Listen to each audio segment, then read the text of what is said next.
So what is a welcome back to another blog. सबैलाई स्वागत छ मेरो नयाँ भिडियोमा पनि। आज चैते दसैँ रहेछ। आज हामी चाहिँ घरमा चैते दसैँको दिन चाहिँ केही बनाएर खाऊँ होइन, रमाइलो नि गरौँ। भरे सबैजना फ्यामिली बसेर होइन। र अहिले चाहिँ मेरो साथमा हुनुहुन्छ मदन दाई। केही इन्ट्रोडक्सन केही दिनुहुन्छ? के दिनु भाइ, आज जस्तो दसैँको माहौलमा होइन, अब हल्का यस्तो मासु चिकन या रोस्ट बनाएर बियरसँग मस्त खानु भनेर निस्किन लागेको जाउँ न। ल अब चाहिँ हामी चाहिँ मासु किन्न जान्छौँ। हाम्रो आजको मेन तयारी भनेकै मासु हो क्या। सो हामी चाहिँ खसीको मासु चाहिँ पहिले घरमा छ, अब चाहिँ कुखुराको मासु किन्छौँ। अनि अर्को ड्रिङ्क्स सानोतिनो अब। सो अहिले चाहिँ हामी चाहिँ मासु किन्ने पसलमा गएर भेट्छौँ।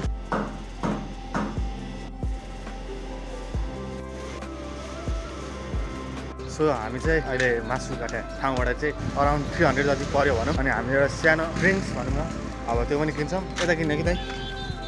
यता अगाडि। आज बाटो पनि खाली देखियो मैले। सो हामी अहिले ड्रिङ्क्स किनेर अहिले फर्केछौँ। सो हामी त्यहाँ पनि गयौँ, त्यहाँ पनि पाएन त्यो ड्रिङ्क्स। अब हामी अर्को पसलमा हन्ट गर्न गइरहेछौँ। सो हामी ड्रिङ्क्स किनेर आइसक्यौँ। एउटा 30 लिटरको कोक नपाउने रहेछ। सो हामी 2-3 ठाउँ डुलेर पनि बल्ल बल्ल पायौँ। अहिले दाइले चाहिँ ड्रिङ्क्स समात्दै हुनुहुन्छ, मैले कोक र मासु समात्दैछु। अब हामी चाहिँ घर आइपुग्यौँ। ढोका खोल्छौँ, ढोका खोलेर अब किचन एरियातिर। सो हामी चाहिँ भर्खरै किचन रुममा आइपुग्यौँ। अब कस्तो बन्छ कस्तो हुन्छ म बिस्तारै तपाईँहरूलाई देखाउँदै जान्छु।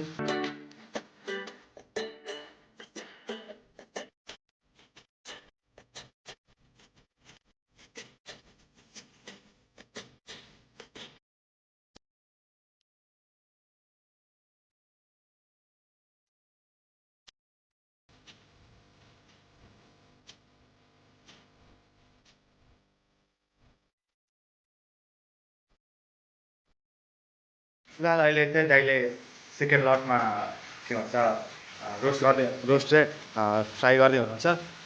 फर्स्ट लटको हेर्न सक्नुहुन्छ, दामी तरिकाले कलर आएको रहेछ। हेर्दाखेरि अर्कै देख्दो रहेछ, मतलब माछा हुँदैन, माछा तारा जस्तो त्यस्तो त्यस्तो देख्दो रहेछ। कस्तो बनिरहेको छ दाइ? कस्तो बनिरहेको छ? यो सामुमा हेरेर दिउँ, कस्तो बनिरहेको छ? ओ के हो यो त? हेर्दा त एट्र्याक्टिभ देख्दो रहेछ त। ओए प्याज घोलेडा मासु फ्राई गरे अब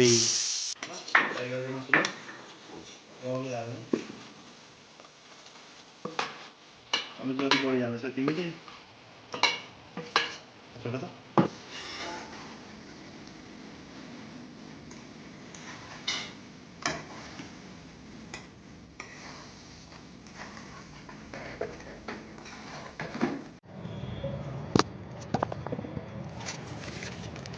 सो गाइज, अहिले चाहिँ म धनियाँ पखाल्न आएको है। म यहाँ पानी यहाँ आउँछ कि धारामा, यहाँ चाहिँ पखाल्छौँ होइन। पानी खाने पानी सबै पानी यहीँबाट आउँछ। कति दिनपछि मलाई भ्लग गर्न आज जोस चढेको, कस्तो मजा आइरहेको थियो भने आफूले काम गर्दाखेरि।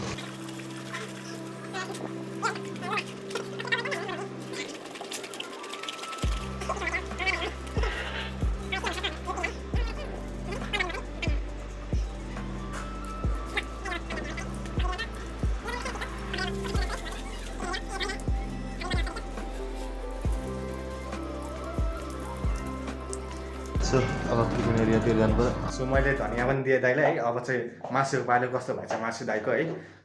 दाइको मासु चाहिँ दाइको कुखुराको मासु। ल यो कस्तो हुँदैछ हेरौँ। ओ के यार, यो त हेर्दै है 5 स्टारमा बनाए जस्तो देख्ने रहेछ दाइको। अन्तिममा रिजल्ट चाहिँ बब्बा लाग्यो। अब चाख्ने बेला आउँछ, अब टेस्टको बेला हो। दाइको टेस्ट हान्ने होइन त, तर एउटा दिनमा टेस्ट हाल्नु। फिलहाल अभी टेस्ट करने का है हमको नहीं अपुनको काँटे हालेको यसरी हाल्नु। अब म टेस्ट गर्न गइरहेको छु दाइको कस्तो भएको छ।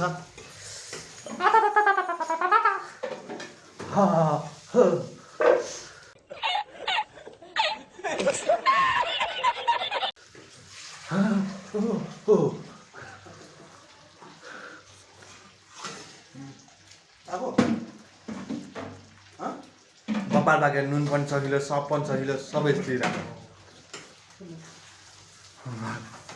अब तातो तातो आगो बाल्ने बेला भयो। चाहिँ आगो छु हो अझै अझै भन्छ। बब्बानो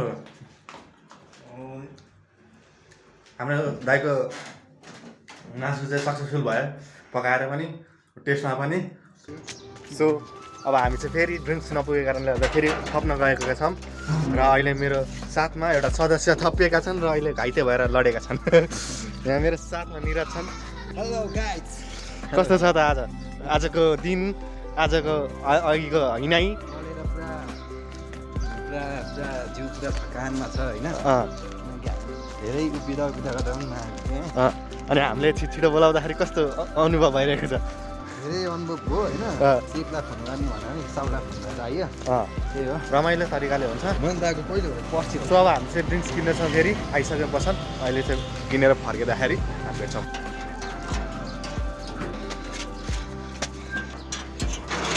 तपाईँले यो गेट लाएको ओर्दर गरेको देखिराख्नु होला अझ धेरै काम भइरहेको छ हाम्रो होइन ल अहिले थाक्यो उकालो चढेर थाकिँदो रहेछ अब हामी चाहिँ सिधै खाने ठाउँमा गएर हामी त्यहाँनिर भेट्नेछौँ सो गाइस अब हामीले चाहिँ अहिले चाहिँ सबै फ्यामिलीहरू मिलेर होइन दाजुभाइ मिलेर हामी चाहिँ अहिले खाँदैछौँ के रहेछ हेरौँ है त गेट टुगेदर हो होइन दाइ यहाँ हुनुहुन्छ निरज यहाँ छ म यहाँ छु होइन फ्यामिली भनौँ एउटा फ्यामिली तरिकाले बसेर दाइ जाने भएको कारणले दाइले सानोतिनो पार्टी होइन अनि अहिले चाहिँ हामीसँग चिउरा छ मासु छ यो स्यालेड छ र यो के रे नाम यो डापल के डापाउ मोमो रहेछ ए यो नयाँ एक्सपिरियन्स हुन्छ आज है कस्तो चाहिँ हुँदो रहेछ आज चाख्छौँ है पछिमा चाख्नु पर्ला है होइन मलाई भात खाएको मासु भात हानौँ न यो निरजले चाहिँ यहाँ पुरै भुजा मासु होइन ग्रेभी होइन यति भए पनि पुग्छ दाइ अहिले हाम्रो लागि सो मैले चाहिँ कोकसँग खाँदैछु मलाई मासु लगाएर है मासु बाहेक म यो नि हो र दाइ ल हानु त एक पिस कस्तो छ भने त आफूले बनाउनु भएको मैले बनाएको दाइले गरेको दामी भएको छ मासु एकदम दाम भएको छ नि अन्त अब हामी चाहिँ डाफो के भन्दा थियो तिमीले डापाउ कि डाफाउ होइन यो अब टेस्ट गर्न आँटेको तर राम्रै छ किन ब्रान्डेड देख्छु त यो छेउछाउमा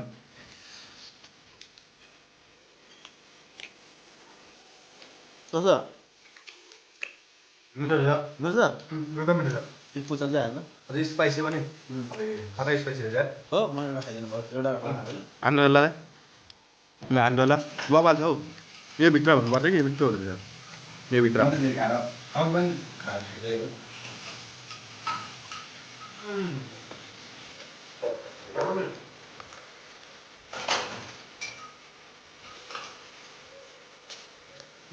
बस्छ त भाइ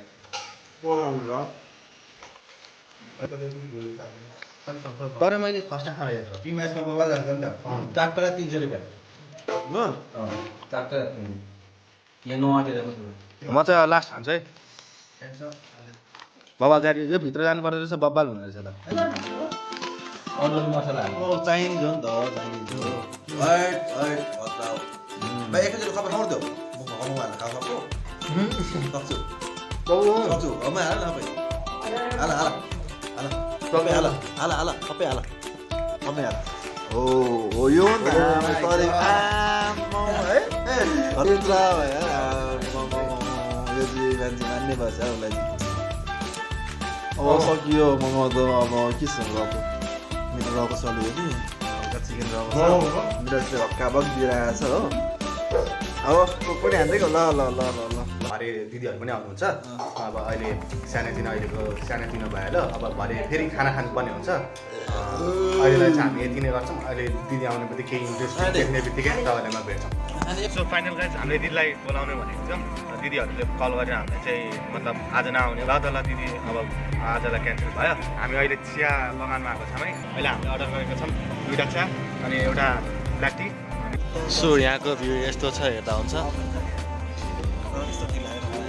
हाम्रो चिया पनि आयो तपाईँले देख्न सक्नुहुन्छ हेर्न सक्नुहुन्छ 2टा चिया हो त्यहाँ एउटा टी सो गाइज अहिले चाहिँ म एडिट गर्न बसिरहेको छु दाइ म निरज चिया खाएर चाहिँ हामी घर आइसक्यौँ अहिले चाहिँ दाइहरूले बाहिर आएको छ निरज घरतिर गएको छ र अहिले चाहिँ म एडिट गर्न बसिरहेको छु देख्न सक्नुहुन्छ मेरो यो पुरै एडिट भइसक्यो अब यो भिडियो भोलि बिहान आउँछ अहिले पुरै थकान भएर होइन च्याप्नु लागेको छ। सो बाँकी सिनहरू पनि थियो, अनि छिटो त्यो खाएर घर आइहाल्यौँ। सो आजको लागि यति। अब न्यु इयर पनि आउँदैछ, त्यसको लागि KGF 2 हेर्न जाने विचारमा छौँ हामी पनि।